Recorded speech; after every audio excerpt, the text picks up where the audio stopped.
Okay, so in the 1920s, of course, it is generally this era of the triumph of the modern, and we see that the majority of Americans are becoming part of this kind of new emerging culture.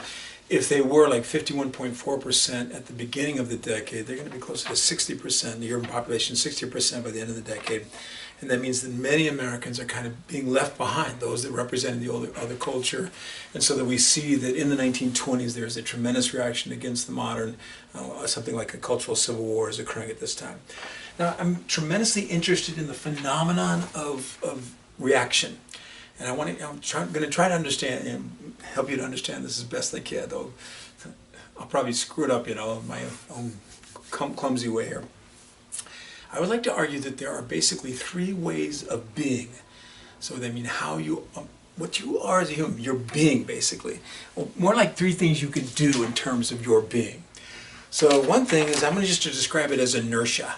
So inertia is like when you're doing nothing, okay? And it's not really even true that a human being cannot ever be totally inert, because of course their hearts are beating all the time, and your cardiovascular system has to be functioning all the time. So, but there are times, it's like when we fall asleep, but it's interesting how even when we are asleep, we're not absolutely inert, or we can still be doing REM and we can be doing dreaming and all that kind of stuff. But let's pretend that there's a time, there's a way that you can be as a human where you're not doing anything, okay? So one thing we can do as humans is nothing.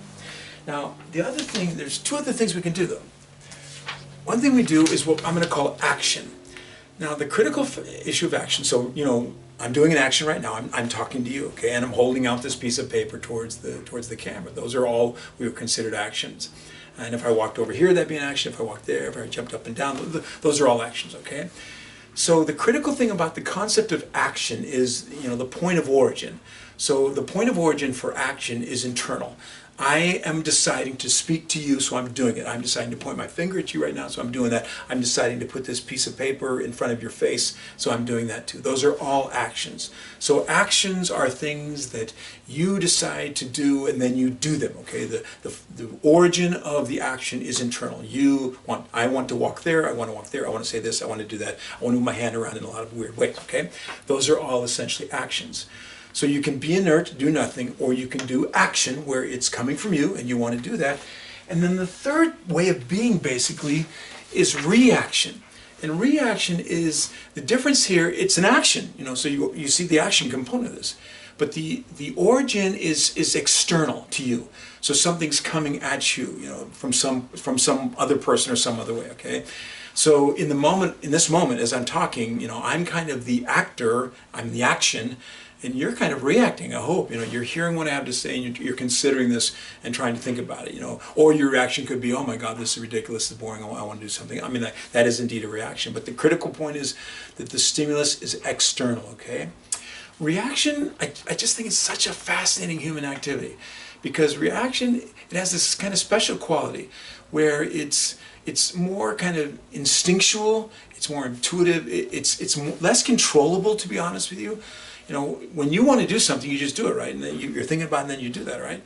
But when things happen to you sometimes, external stimulus essentially, then they hit you and you respond to them. Of course, it's just the nature of the game that you would respond to them, but you often can't necessarily control how you respond to it, okay? It's this kind of different thing.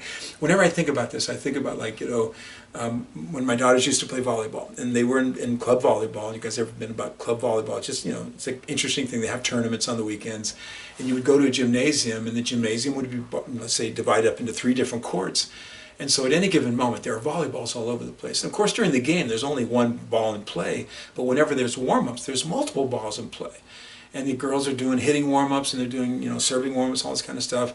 And balls would be flying all over the place. And I remember I'd be just like sitting there, and all of a sudden, out of the corner of my eye, I would see a ball coming at me. Now, that's external stimulus, of course. I see a ball, and without even thinking about it, my hand would come up to try to block it. Sometimes I did block it, sometimes I didn't. The worst one I can always remember was when I was standing up against the wall like this, and I never really saw the ball coming. It hit me straight in the middle of my forehead.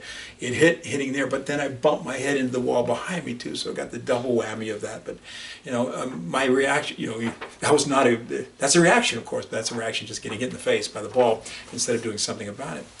But reaction, of course, is based upon external stimulus. And the thing I think is interesting about it is that it is kind of instinctual, that you do simply respond without really thinking about anything, and you lash out at whatever, you put your hand out to block yourself or whatever. And, oftentimes reaction is kind of, problematic. They'll be like, we'll see the Olympics are taking place, they have the flag ceremony, and I don't even want to necessarily cry every time the flag goes up, but then you start to, right? It's like you can't control that. Or you're seeing a Hallmark card commercial and it makes you sad and tears, I don't want to cry at that situation, and yet it has that impact. There's kind of an uncontrollable component to reaction. Reaction clearly is based upon the fundamental notion of self-defense, preservation, protecting yourself against external stimulus. And therefore, when you react, it is more instinctual, it is less, of course, rational and less thought out, it can be much more irrational, and your reaction to it may not be uncontrolled to you, but may not have any real meaning whatsoever. And so I just want to give you a sense that reaction is an interesting thing. It's external stimulus coming at you that can cause you to behave in ways that you don't even really you can't even anticipate. So just to make this point clearly, I want to do the concept of action reaction in terms of like homicide. So that if you decide that you want to kill somebody and you go out and commit that, that's premeditated murder. Premeditated, it's murder one. You thought about it, you planned it, and you did it, and you executed it, of course. That's an action. That was your internal stimulus. You wanted to do that, you did that, and so you're going to be guilty of murder one. But let's just say that you come home from work one day and you find your significant other in bed with another person, and you grab a gun and you kill that person. Now that's not action. You had no intention whatsoever of killing that person, essentially, but you then, you freaked out in that moment. You grabbed a gun and you shot somebody. Now you all know that that's going to be perceived differently in law. If it was action, that's murder one. They're going to put you away forever. But if it's simply reaction, you had no intention of doing this whatsoever. That's going to be something much less. That could be homicide, right?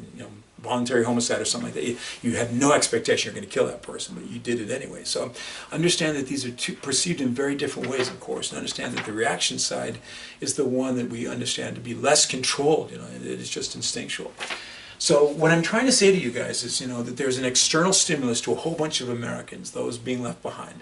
And that stimulus is that America is getting much more modern, that America is beginning to transform, that America is developing a new culture. This is all external. And so a bunch of Americans freak out, basically. So they're going to react to this. And the reactions are not necessarily rational. They're kind of just a lashing out that you do. Something's upset you, and so you lash out at it in a way that maybe you don't even have control over.